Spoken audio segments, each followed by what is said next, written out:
Address to the nation. Good evening. This is an extraordinary period for America's economy. Over the past few weeks, many Americans have felt anxiety about their finances and their future. I understand their worry and their frustration. We've seen triple-digit swings in the stock market. Major financial institutions have teetered on the edge of collapse, and some have failed. As uncertainty has grown, many banks have restricted lending. Credit markets have frozen, and families and businesses have found it harder to borrow money. We are in the midst of a serious financial crisis, and the federal government is responding with decisive action. O mundo testemunhou um dos maiores colapsos econômicos da história moderna. Uma crise que começou nos Estados Unidos se espalhou rapidamente, afetando milhões de vidas ao redor do globo. Mas como tudo isso começou? Quais foram as engrenagens que impulsionaram essa catástrofe econômica?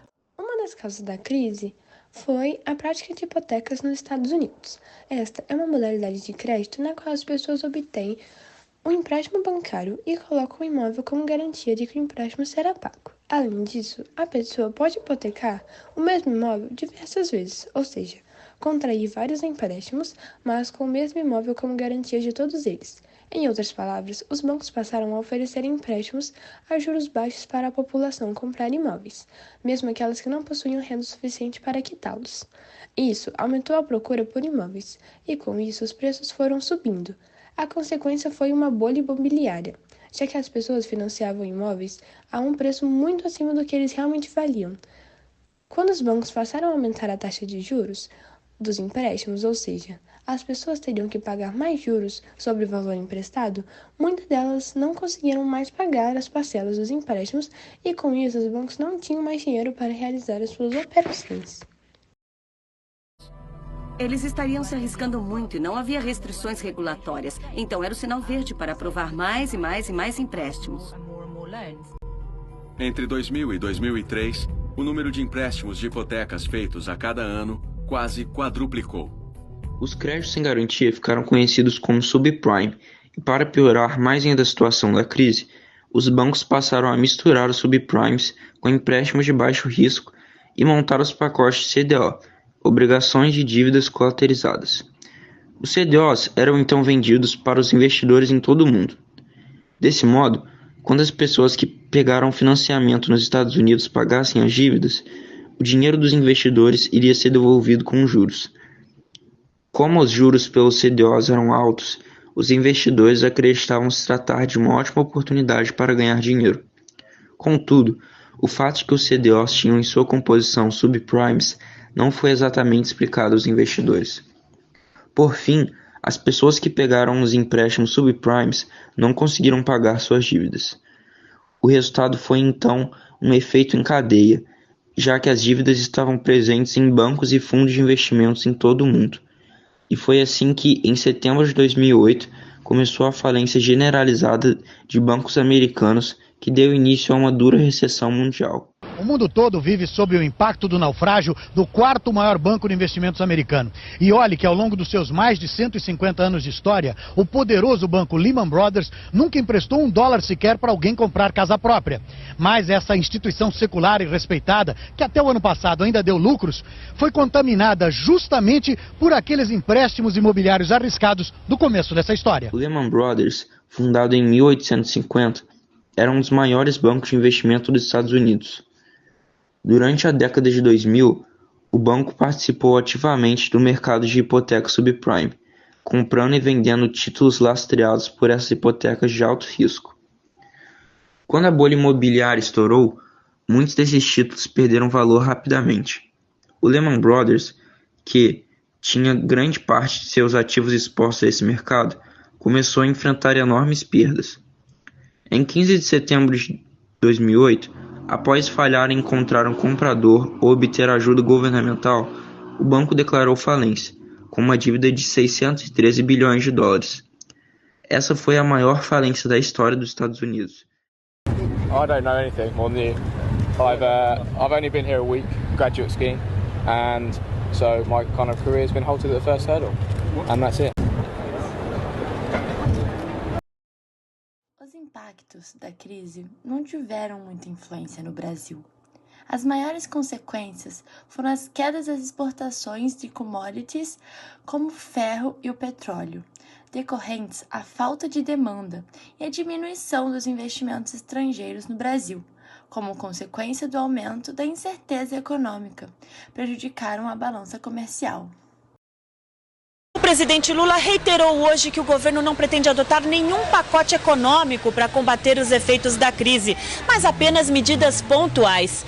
Mesmo convencido de que o impacto da turbulência no Brasil será limitado, Lula não descartou a hipótese de ter que cortar o orçamento. Eu não posso assumir o compromisso com vocês de que, se houver uma crise econômica que abale o Brasil, que a gente vai manter todo o dinheiro de todos os ministérios, tal como está, até porque se a União arrecadar menos, vai ter menos dinheiro para todo mundo. Sabe? Só para a gente também não vender ilusão aqui. O principal programa de resgate e estabilização da crise criado foi o EESA, ou Plano Paulson, que foi assinado pelo presidente George Bush para harmonizar o sistema financeiro dos Estados Unidos, que estava em colapso devido à falência das grandes instituições financeiras. Consequente ao EESA, o TARP, que autorizava o Tesouro dos Estados Unidos a adquirir ativos problemáticos e ações preferenciais de instituições financeiras em dificuldades. A ideia era remover ativos tóxicos dos balanços das instituições e restaurar a confiança no sistema financeiro. Economic Rescue Plan. We put forth a plan that was big because we got a big problem. We're working with members of Congress, leaders of Congress on the way forward. Our strategy is to continue to address this economic situation head on, and we'll be working to develop a strategy that will enable us to continue to move forward. I want to emphasize this because it is popular in the media, in political discourse, both on the left and the right, to suggest that the crisis happened and nothing changed. That is not true. A Lei Dodd-Frank foi promulgada como resposta à crise em julho de 2010. A legislação visava reformar o sistema financeiro dos Estados Unidos e prevenir futuras crises, sendo seus principais objetivos regulamentações rigorosas dos mercados financeiros, proibindo a realização de operações especulativas com fundos próprios pelos bancos, a criação do FSOC, que tem como função monitorar os riscos que possam ameaçar a estabilidade financeira, e o estabelecimento do processo de resolução para lidar com instituições financeiras em dificuldades sem recorrer à ajuda do governo, minimizando assim o impacto sobre o sistema financeiro. A crise de 2008 proporcionou várias lições importantes sobre o funcionamento dos mercados financeiros, a política econômica e a regulação. Essas lições têm implicações significativas para a prevenção de futuras crises e para a gestão econômica global. É coerente citar, por exemplo, o reconhecimento do risco sistêmico, que demonstrou que o colapso de grandes instituições financeiras pode ter um impacto cascata no sistema financeiro global, afetando não apenas as instituições em dificuldades, mas também o sistema como um todo. Isso levou ao reconhecimento da importância de gerenciar o risco sistêmico e desenvolver mecanismos que lidam com as grandes instituições.